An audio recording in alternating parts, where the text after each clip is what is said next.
Assalamualaikum warahmatullahi wabarakatuh. Selamat pagi Bapak Eka dan juga teman-teman semuanya. Di sini kami dari kelompok 9 mata kuliah Hukum Bisnis akan mempresentasikan hasil diskusi kami mengenai materi hukum asuransi.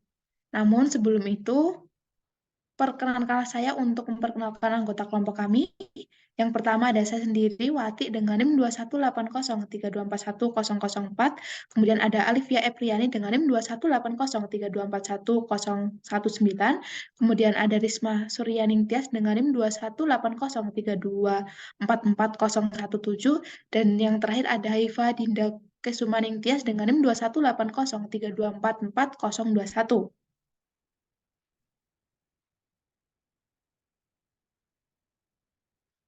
Langsung saja kita ke pembahasan yang pertama, yaitu latar belakang.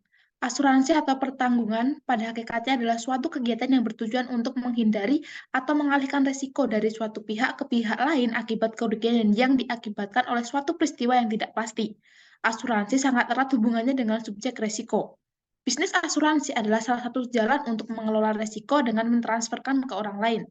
Undang-Undang Nomor 40 Tahun 2014 Pasal 1 Angka 1 menyatakan bahwa asuransi adalah perjanjian antara dua pihak, yaitu perusahaan asuransi dan juga pemegang polis, yang menjadi dasar bagi penerimaan premi oleh perusahaan asuransi sebagai timbalan untuk yang pertama, memberikan penggantian kepada tertanggung atau pemegang polis karena kerugian kerusakan biaya yang timbul, kehilangan keuntungan atau tanggung jawab hukum kepada pihak ketiga yang mungkin diderita tertanggung atau pemegang polis karena terjadinya suatu peristiwa yang tidak pasti. Yang kedua yaitu memberikan pembayaran yang didasarkan pada meninggalnya tertanggung atau pembayaran yang didasarkan pada hidupnya tertanggung dengan manfaat yang besarnya ditetapkan oleh dan atau didasarkan pada hasil pengelolaan dana. Next.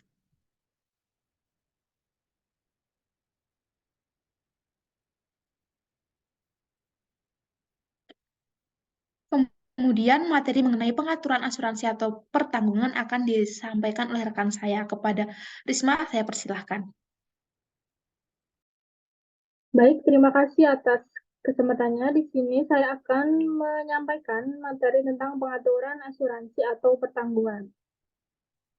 Asuransi atau pertanggungan di Indonesia diatur dalam KUH Dagang dan Undang-Undang Nomor 2 Tahun 1992 tentang usaha perasuransian yang berlaku efektif sejak tanggal 11 Februari tahun 1992. Kemudian, pemerintah mengeluarkan kembali Undang-Undang Nomor 40 Tahun 2014 tentang perasuransian dalam upaya membangun industri perasuransian yang sehat, dapat diandalkan, amanah dan kompetitif dalam rangka meningkatkan perlindungan bagi pemegang polis, tertanggung atau peserta, dan berperan mendorong pembangunan nasional dan dalam rangka menyikapi juga mengantisipasi perkembangan industri perasuransian serta perkembangan ekonomi, baik pada tingkat nasional maupun pada tingkat global. Oleh karena itu, pemerintah perlu menggantikan Undang-Undang Nomor 2 Tahun 1992 tentang usaha perasuransian yang lama dengan Undang-Undang Nomor 4 Tahun 2014 tentang perasuransian yang baru tersebut. Next slide. Nah, beberapa pokok materi baru dalam Undang-Undang Nomor 40 Tahun 2014 tentang perasuransian ini antara lain, yang pertama, di samping mengatur produk asuransi umum, jiwa dan usaha reasuransi juga mengatur yang terkait dengan produk asuransi syariah, seperti asuransi syariah umum, asuransi jiwa syariah, dan usaha reasuransi syariah. Yang kedua, adanya usaha penilaian kerugian asuransi sebagai usaha jasa penelitian klaim dan atau jasa konsultasi atau objek asuransi. Yang ketiga, adanya pengendalian sebagai pihak yang secara langsung atau tidak langsung mempunyai kemampuan untuk menentukan direksi, dewan komisaris, atau yang setara dengan direksi atau dewan komisaris pada badan hukum yang berbentuk koperasi atau usaha bersama dan atau yang mempengaruhi tindakan direksi, dewan komisaris, atau yang setara dengan direksi Dewan Komisaris pada badan hukum berbentuk koperasi dan atau usaha bersama. Lalu yang keempat, afiliasi adalah hubungan antara seseorang atau badan hukum dengan satu orang atau lebih, atau badan hukum lain yang sedemikian rupa sehingga salah satu dari mereka dapat mempengaruhi pengelolaan atau kebijakan dari orang lain atau badan hukum yang lain atau sebaliknya. Lalu yang kelima, bentuk badan hukum penyelenggaraan usaha perasuransian adalah perseroan terbatas atau PT, koperasi, atau usaha bersama yang tidak ada pada saat undang-undang ini diundangkan. Lalu yang keenam, adanya pengelolaan statuter sebagai pihak yang ditunjuk oleh otoritas jasa keuangan untuk mengambil alih ke pengurusan perusahaan asuransi syariah, perusahaan reasuransi, atau perusahaan reasuransi syariah. Next slide. Yang ketujuh, mengatur program asuransi wajib sebagai program yang diwajibkan peraturan perundang-undangan bagi seluruh atau kelompok tertentu dalam masyarakat guna mendapatkan perlindungan dan resiko tertentu, tidak termasuk program yang diwajibkan undang-undang untuk memberikan perlindungan dasar bagi masyarakat dengan mekanisme subsidi silang dalam penetapan manfaat dan premi atau kontribusinya. Yang kedelapan, adanya sanksi administratif dengan otoritas jasa keuangan atau OJK sebagai pihak yang berwenang mengenakan sanksi administratif kepada setiap orang yang melakukan pelanggaran terhadap ketentuan-ketentuan dalam undang-undang ini dan peraturan pelaksanaannya.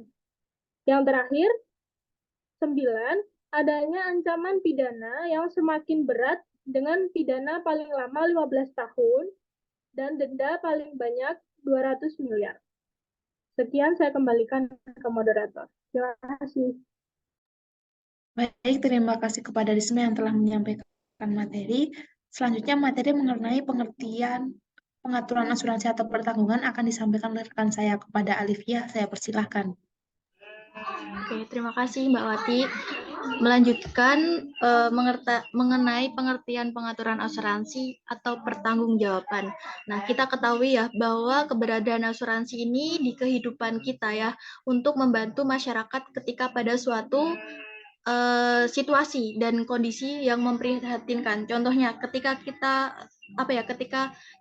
mengalami suatu kecelakaan. Nah, itu kan suatu kejadian yang memprihatinkan. Nah, maka dari itu asuransi ini berguna untuk membantu masyarakat yang mengalami kayak suatu hal atau kondisi yang memprihatinkan. Kemudian, dalam bahasa Inggris itu asuransi di dalam bahasa Inggris itu assurance, kemudian di dalam bahasa Belanda assurante, yang artinya kalau dari ungkapan Serina ini, asuransi jika dilihat dari fungsinya merupakan suatu skema pengalihan resiko.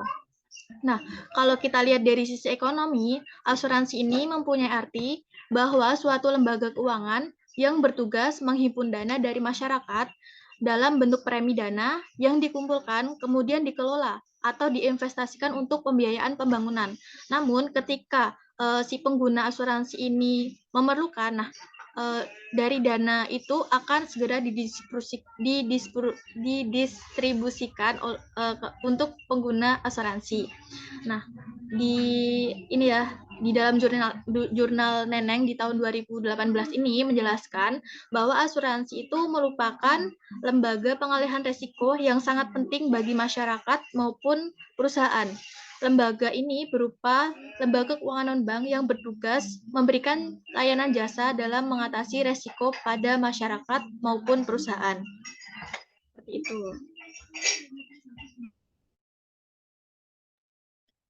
Baik, terima kasih atas penyampaian materi dari Mbak Alivia. Next, yang selanjutnya yaitu prinsip asuransi.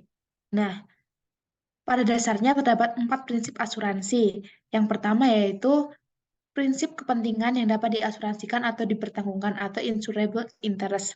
Nah, prinsip kepentingan yang dapat diasuransikan atau dipertanggungan terkandung dalam pasal 250 KUH Dagang yang pada intinya menentukan bahwa suatu perjanjian asuransi dapat dilaksanakan, maka objek yang diasuransikan harus merupakan kepentingan yang dapat diasuransikan, yaitu kepentingan yang dapat dinilai dengan uang. Dengan kata lain, menurut prinsip ini, seseorang dapat mengasuransikan barang-barangnya apabila yang bersangkutan mempunyai kepentingan atas barang yang dipertanggungkan.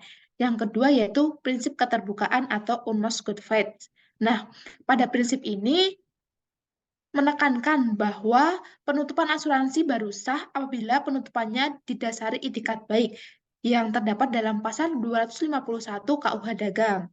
Yang ketiga yaitu prinsip indemnity. Nah, dalam prinsip ini yang menjadi dasar penggantian kerugian dari penanggung kepada tertanggung adalah sebesar kerugian sesungguhnya yang diderita oleh tertanggung, dalam arti tidak dibenarkan mencari keuntungan dari ganti rugi asuransi atau penanggungan. Dengan kata lain, inti dari prinsip ini yaitu seimbang antara kerugian yang benar-benar dialami oleh tertanggung dengan jumlah ganti kerugiannya. Nah, prinsip ini terkandung dalam pasal 252 dan 253 KUH Dagang. Prinsip yang terakhir yaitu prinsip subrogasi untuk kepentingan penanggung. Nah, prinsip ini terkandung dalam pasal 284 KUH Dagang yang intinya menekankan bahwa apabila tertanggung sudah mendapatkan penggantian atas prinsip indemnity, maka si tertanggung tidak berhak lagi memperoleh penggantian dari pihak lain, walaupun jelas ada pihak yang bertanggung jawab pula atas kerugian yang dideritanya. Nah, penggantian dari pihak lain diserahkan kepada penanggung yang telah memberi ganti rugi yang dimaksud. Next.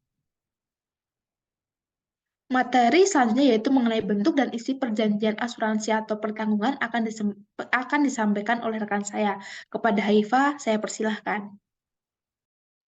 Terima kasih atas waktunya mengenai bentuk dan isi perjanjian asuransi atau pertanggungan.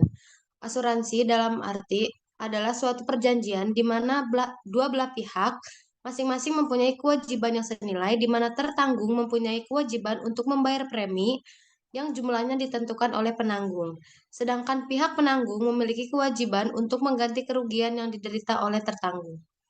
Dalam pasal 256 KUH Dagang ditentukan bahwa isi polis sebagai berikut, kecuali asuransi jiwa. Yang pertama, hari pembentukan asuransi. Yang kedua, nama pihak yang selaku tertanggung menyetujui terbentuknya asuransi, yaitu atas tanggungannya sendiri atau atas tanggungan orang lain. Yang ketiga, penyebutan yang cukup terang dari hal atau objek yang dijamin. Yang keempat, jumlah uang untuk mana diadakan jaminan uang asuransi. Yang kelima, bahaya-bahaya yang ditanggung oleh si penanggung. Yang keenam, mulai dan akhir tenggang waktu di mana diadakan jaminan oleh penanggung. Yang ketujuh, uang premi yang harus dibayar oleh tertanggung. Dan yang terakhir, pada umumnya semua hal-hal yang perlu diketahui oleh pihak penanggung serta semua janji-janji tertentu yang diadakan antara kedua belah pihak.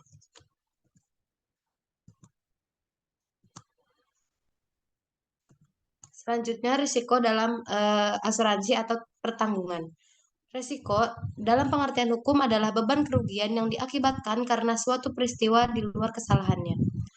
Risiko dalam hukum asuransi atau pertanggungan adalah suatu peristiwa yang terjadi di luar kehendak pihak tertanggung yang menimbulkan kerugian bagi tertanggung. Risiko mana merupakan objek jaminan asuransi atau pertanggungan. Mengenai risiko terdapat 3 macam. Yang pertama, risiko murni atau pure risk. Risiko murni adalah risiko yang apabila terjadi tentu menimbulkan kerugian dan terjadinya tanpa disengaja. Dalam risiko murni, kemungkinan yang akan timbul hanyalah 2 hal, yaitu adanya kerugian atau loss, atau tidak adanya kerugian atau no loss. Melihat kepada objek yang terkena risiko, maka risiko murni tersebut terdiri dari 3 jenis, yaitu risiko perorangan, yang kedua risiko harta benda, yang ketiga risiko tanggung jawab. Yang kedua risiko spekulatif atau untung-untungan. Risiko spekulatif merupakan kejadian yang akan terjadi yang menimbulkan 2 kemungkinan, di mana kemungkinan pertama adalah akan memperoleh keuntungan, Sedangkan kemungkinan kedua adalah dia akan menderita kerugian. Dan yang terakhir, resiko khusus. Resiko khusus adalah resiko yang terbit dari tindakan individu dengan dampak hanya terdapat seorang tertentu saja dan tidak mempengaruhi lingkungan sekitar, baik secara jumlah maupun kualitas. Penanganan dalam resiko yang dapat dilakukan adalah yang pertama menghindari resiko, yang kedua membagi resiko, yang ketiga mempertahankan resiko, yang keempat mengurangi resiko, dan yang terakhir mengalihkan resiko. Sekian penjelasan dari saya kembalikan ke moderator. Terima kasih. Baik, terima kasih atas penyampaian materinya. Selanjutnya yaitu mengenai studi kasus akan disampaikan oleh Alivia. Kepada Alivia saya persilakan. Terima kasih Mbak Wati. Mengenai studi kasus ini kita mengambil dari PT Asuransi Jiwasraya yang tengah menjadi sorotan di masyarakat. Nah, asuransi jiwa tertua di Indonesia ini mengalami tekanan likuiditas sehingga ekuitas perseroan tercatat negatif 23,92 triliun di bulan September 2019. Nah, selain itu, Jiwasraya juga membutuhkan uang sebesar 32,89 triliun untuk kembali sehat. Nah, ternyata dari kasus Jiwasraya ini merupakan puncak gunung es yang baru mencuat. Nah, jika dirunut, permasalahan Jiwasraya ini sudah terjadi sejak tahun 2000-an. Dan untuk kronologi dari kasus Jiwasraya ini, di tahun 2006, Kementerian BUMN dan Otoritas Jasa Keuangan menyatakan ekuitas Jiwasraya tercatat negatif di angka 3,29 triliun. Kemudian pada tahun 2008 nih teman-teman, menurut Badan Pemeriksaan Keuangan atau BPK memberikan opini berupa disclaimer tidak menyatakan pendapat untuk laporan keuangan di tahun 2006 sampai 2007 karena penyajian informasi cadangan tidak dapat diyakini kebenarannya. Kemudian defisit perseroan semakin lebar, yakni 5,7 triliun pada tahun 2008 dan 6,3 triliun pada 2009. Lalu di tahun 2010 sampai 2012, Jiwasraya pun melanjutkan skema reasuransi dan mencatat surplus sebesar 1,3 triliun pada akhir 2011. Kemudian dari BPPAM LK memberikan izin produk JS Proteksi Plan pada 18 Desember 2012. JS Proteksi Plan ini dipasarkan melalui kerjasama dengan bank atau Bancassurance. Produk ini ikut menambah sakit perseroan lantaran menawarkan bunga yang tinggi, yakni 9% hingga 13%. Lanjut di tahun 2017 ya teman-teman, kondisi keuangan Jiwasraya tampak membaik. Laporan keuangan Jiwasraya pada 2017 mengalami positif dengan raihan pendapatan premi pada produk JS Saving Plan mencapai 21 triliun rupiah. Selain itu, perseroan meraup laba sebesar 2,4 triliun, naik 37,64% dari tahun 2016. Nah, ini mengalami kenaikan.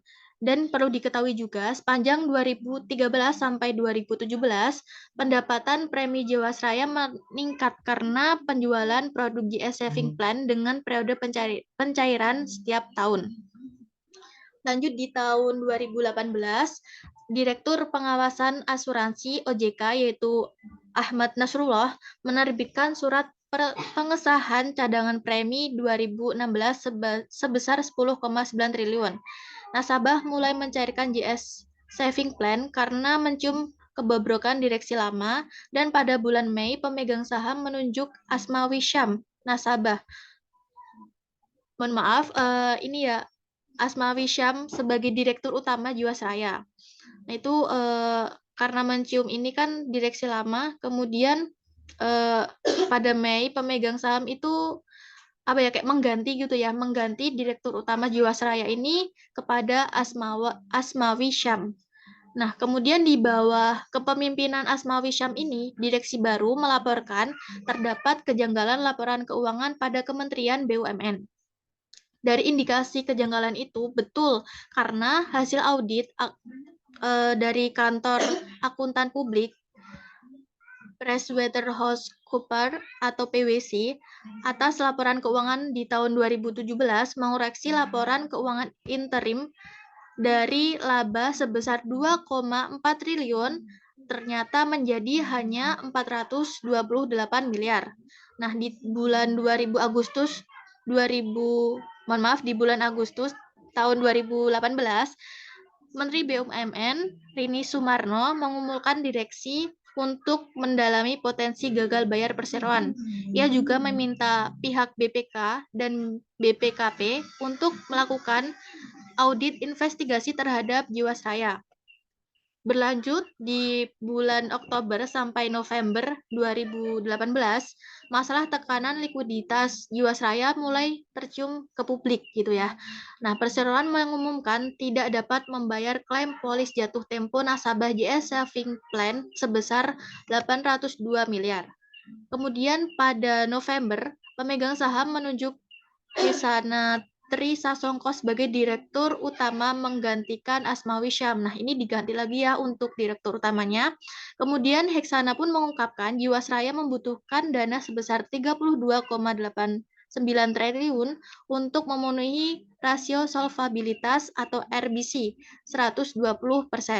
Nah, nggak hanya itu, aset perusahaan tercatat hanya sebesar 23,26 triliun sehingga atau sedangkan kewajibannya mencapai 50,5 triliun. Nah, akibatnya ekuitas Jiwasraya pun negatif sebesar 27,29 triliun. Sementara itu, liabilitas dari produk JS Saving Plan yang bermasalah tercatat sebesar Rp 15,75 triliun. Nah, bisa dicermati sendiri lagi ya teman-teman. Jadi kasusnya ini mengenai PT Asuransi Jiwasraya yang tengah hangat dibicarakan di masyarakat seperti itu. Saya kembalikan kepada Mbak Wati. Baik, terima kasih atas penyampaian mengenai studi kasusnya. Berikut adalah kesimpulan dari materi kita hari ini. Keberadaan asuransi kehidupan berguna untuk membantu masyarakat ketika pada situasi dan kondisi memprihatinkan. Istilah asuransi berasal dari bahasa Belanda, asuransi, dan dalam bahasa Inggris yaitu assurance. Asuransi jika dilihat dari fungsinya merupakan suatu skema pengalihan risiko menurut Serina tahun 2022. Terdapat prinsip asuransi yaitu prinsip kepentingan yang dapat diasuransikan atau dipertanggungjawabkan, prinsip keterbukaan, prinsip indemnity, dan prinsip subrogasi untuk kepentingan penanggung. Menurut ketentuan pasal 255 KUH Dagang, ditentukan bahwa semua asuransi atau pertanggungan harus dibentuk secara tertulis dengan suatu akta yang dinamakan polis. Dan perlu diingat bahwa asuransi juga memiliki resiko yang dapat terjadi. Next. Berikut adalah daftar pustaka yang kelompok kami gunakan untuk menyusun materi mengenai hukum asuransi.